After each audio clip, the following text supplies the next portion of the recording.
Cet animal est arrivé en France il y a seulement quelques années et malgré la ressemblance, ce n'est pas un loup. Son nom, le chacal doré. Depuis 2017, en fait, on a pu recenser 19 données de la présence du chacal sur le territoire français, qui étaient situées en fait dans tous les coins en fait de l'Hexagone. Ça, c'est la première photo qui a confirmé sa présence en France en 2017.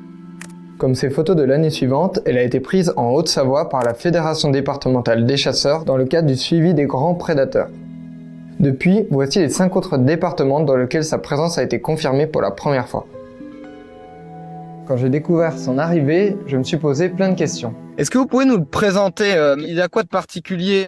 C'est une espèce de canidé qui a un gabarit qui est situé entre la taille du renard et du loup. Il a un museau qui est pointu comme le renard, il a des oreilles qui sont plutôt arrondies et peu importantes comme le loup. Et pour ces raisons, en fait, c'est une espèce qui peut être confondue avec ces deux espèces.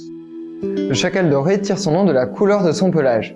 Cette espèce fait partie de la famille du chien et du loup, mais elle n'a jamais vécu en France auparavant. Elle vient en fait d'Asie, elle est arrivée en Europe il y a à peu près 2000 ans. Elle est restée cantonnée jusque dans les années 60 dans le sud-est de l'Europe, vers la Grèce, les Balkans. À la faveur en fait de réglementations qui étaient plutôt en faveur de la protection de la nature et des prédateurs, cette espèce, depuis les années 60, elle a amorcé une nouvelle phase de colonisation vers le nord de l'Europe et vers l'Europe occidentale, pour arriver progressivement jusqu'en France.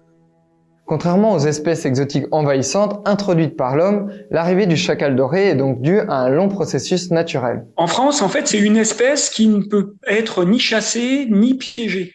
C'est une espèce qui fait partie du patrimoine naturel européen et à ce titre, donc, elle est inscrite dans certains textes qui protègent en fait la faune européenne, comme la directive Habitat Faune Flore. Est-ce qu'on pourrait retrouver les tensions qu'on connaît avec le loup? Alors, non, pas dans le cas du chacal. On est sur un régime alimentaire totalement différent et qui est plutôt plus proche en fait de celui du renard. Il a un caractère en fait de charognard qui est très marqué, donc il va s'intéresser à consommer des carcasses de proies domestiques ou de proies sauvages. Après, il peut être à l'origine de prédation sur des espèces domestiques, mais ça restera en fait des proies de petite taille, comme de la volaille ou alors des agneaux, rarement au-delà. On a très peu de cas documentés en Europe occidentale et même en Europe de l'Est.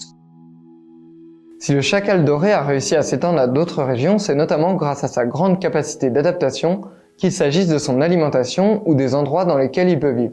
Les seuls éléments qui pourraient être limitants en fait par rapport à sa présence, c'est la présence du loup, qui est un de ses prédateurs. Ce sont également en fait les secteurs qui seraient concernés en fait par des enneigements importants, ou alors en fait des zones à agriculture intensive où il aura du mal peut-être à trouver des endroits où il pourra gîter et trouver de la tranquillité. Mais énormément d'endroits en France peuvent lui convenir parfaitement. Pour pouvoir en fait mesurer l'installation de l'espèce, on a besoin en fait de pouvoir récupérer toutes les informations sur la présence de cette espèce. Donc si vous avez des documents photographiques ou des vidéos où vous pensez avoir vu un chacal, faites-les remonter par le biais des services départementaux pour vérifier si effectivement il s'agit bien en fait de la présence du chacal.